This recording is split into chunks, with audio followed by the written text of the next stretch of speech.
ಕರಕುಶಲ ನಿಗಮ ಮಂಡಳಿಯ ಜವಾಬ್ದಾರಿಯನ್ನು ಕೊಟ್ಟು ಅದಕ್ಕೆ ಒಂದು ಅಧ್ಯಕ್ಷ ಸ್ಥಾನದ ಜವಾಬ್ದಾರಿಯನ್ನು ಅಲಂಕರಿಸಲಿಕ್ಕೆ ನಮ್ಮ ಸರ್ಕಾರದಲ್ಲಿ ಗೌರವಾನ್ವಿತ ಮುಖ್ಯಮಂತ್ರಿಗಳು ಮತ್ತು ಉಪಮುಖ್ಯಮಂತ್ರಿಗಳು ಒಂದು ಜವಾಬ್ದಾರಿ ಸ್ಥಾನವನ್ನು ಕೊಟ್ಟಿದ್ದಾರೆ.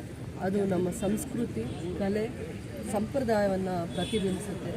ಯಾರು ಹ್ಯಾಂಡಿಕ್ರಾಫ್ಟ್ ಕೈಯಿಂದಲೇ ಮಾಡುವಂಥ ಒಂದು ಆರ್ಟಿಸನ್ಸ್ದು ಏನು ಹಿಂದೆ ನಮ್ಮ ಚರಿತ್ರೆಯಿಂದ ಉಳ್ಕೊಂಡು ಬಂದಿದೆ, ಆ ಕಲೆಗೆ ಪ್ರೋತ್ಸಾಹ ಕೊಡುವಂಥದ್ದು, ಕುಶಲಿ ಕಾರ್ಮಿಕರಿಗೆ ಪ್ರೋತ್ಸಾಹ ಕೊಡುವಂಥದ್ದು, ಏನು ಸ್ಟೇಟ್ ಗೌರ್ಮೆಂಟಲ್ಲಿ ಸೆಂಟ್ರಲ್ ಗೌರ್ಮೆಂಟಲ್ಲಿ ಅವರಿಗೆ ಬೆನಿಫಿಟ್ಸ್ ಇದೆ ಅದಕ್ಕೆ ಜಾಸ್ತಿ ಪ್ರೋತ್ಸಾಹ ಕೊಡುವಂಥದ್ದು, ಮ್ಯಾನ್ ಮೇಡ್ಗೆ ಇಂಪಾರ್ಟೆನ್ಸ್ ಕೊಡುವಂಥದ್ದು, ಮಿಷಿನ್ ಮೇಡ್ಗೆ ಅಲ್ಲ, ಮ್ಯಾನ್ ಮೇಡಿಂದ ಅಂದರೆ ಮನುಷ್ಯರಿಂದ ತಯಾರಾಗುವಂಥ, ಕರಕುಶಲ ಕಾರ್ಮಿಕರಿಂದ ತಯಾರಾಗುವಂಥ ಪ್ರಾಡಕ್ಟ್ಸ್ನ ಹೈಲೈಟ್ ಮಾಡುವಂಥದ್ದು, ಪ್ರಚಾರ ಮಾಡುವಂಥದ್ದು, ಅದಕ್ಕೆ ವ್ಯಾಪಾರ ಮತ್ತು ವಿದೇಶಿಗಳಲ್ಲೂ ಕೂಡ ಅದಕ್ಕೆ ಅಂದರೆ ವಿದೇಶಗಳಲ್ಲೂ ಕೂಡ ಎಕ್ಸ್ಪೋರ್ಟ್ ಮಾಡುವಂಥ ಒಂದು ಹಂತಕ್ಕೆ ಈಗ ಅದು ಕಾವೇರಿ ಎಂಪೋರಿಯಂ ಬೆಳೆದು ನಿಂತಿದೆ ಮತ್ತು ಎಲ್ಲ ಕಡೆಯೂ ಅದಕ್ಕೆ ಬೇಡಿಕೆ ಜಾಸ್ತಿ ಕೂಡ ಇದೆ. ಅದರಿಂದ ನಮ್ಮ ರಾಜ್ಯದಲ್ಲೇ ಇದು ಕರ್ನಾಟಕ ರಾಜ್ಯದಲ್ಲೇ ಇದಕ್ಕೆ ವಿಶೇಷತೆಯಾಗಿರೋದು. ಬೇರೆ ರಾಜ್ಯಗಳಿಗೂ ಕೂಡ ಇದರದ್ದು ಸ್ಕೋಪ್ ಇದೆ.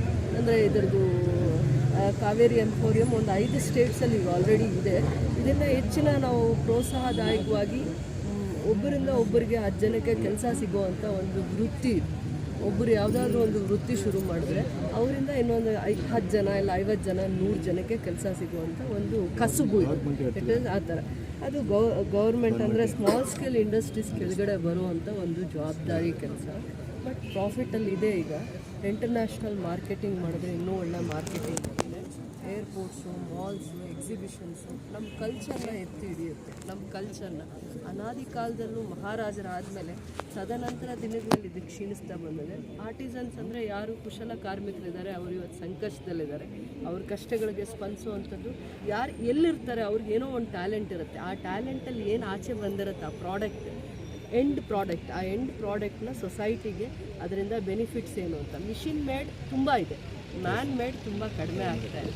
ಅದಕ್ಕೆ ಪ್ರೋತ್ಸಾಹ ಕೊಡುವಂಥದ್ದು ಇದು ಒಂದು ಇಲಾಖೆ.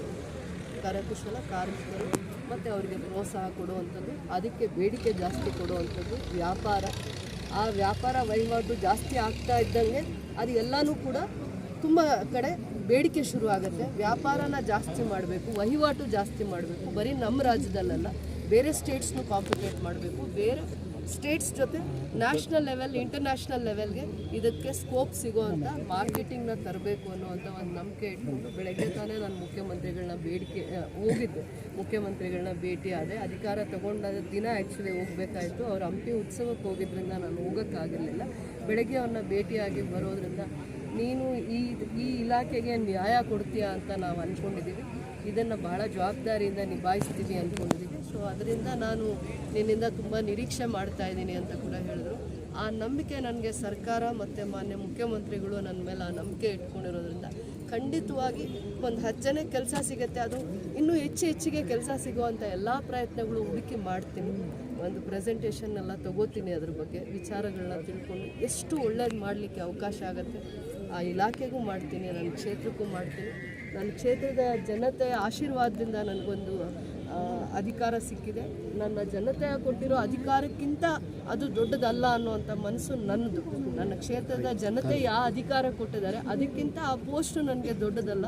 ಸದಾ ನಾನು ನನ್ನ ಜನರ ಸೇವೆಯ ನಿರೀಕ್ಷೆಯಲ್ಲಿರ್ತೀನಿ. ಏನು ಒಳ್ಳೆಯದಾಗತ್ತೆ ನನ್ನ ಕ್ಷೇತ್ರಕ್ಕೆ, ಇಡೀ ರಾಜ್ಯಕ್ಕೆ ಅವ್ರು ಕೊಟ್ಟ ಆಶೀರ್ವಾದ, ಅವ್ರು ಕೊಟ್ಟ ಭಿಕ್ಷೆ ಇದು. ಅದನ್ನು ನಾನು ಗೌರವಿಸ್ತೀನಿ, ಪ್ರಾಮಾಣಿಕವಾಗಿ ನಾನು ಕೆಲಸ ಮಾಡ್ತೀನಿ ಅಂತ ನಾನು ಹೇಳಕ್ಕೆ ಇಷ್ಟಪಡ್ತೀನಿ. CM ಹೇಳಿದ್ರು, ನೀನು ತುಂಬ ಕ್ರಿಯೇಟಿವ್ ಆಗಿದೆಯಾ ಅಂತ ನಿನಗೊಂದು ಜವಾಬ್ದಾರಿ ಕೊಟ್ಟಿದ್ದೀನಿ. ಬ್ಯಾಂಗ್ಳೂರಲ್ಲಿ ಹಾರ್ಟ್ ಆಫ್ ದ ಸಿಟಿಯಲ್ಲಿ ನಿನ್ನ ಆಫೀಸ್ ಇದೆ, ನೀನು ಅದನ್ನು ಬೇರೆ ಕಂಟ್ರೀಸಲ್ಲಿ ನಿನ್ನ ಆಫೀಸ್ ಮಾಡೋ ಮಟ್ಟಕ್ಕೆ ಬೆಳೆಸು ಅಂತ ಹೇಳಿದ್ರು.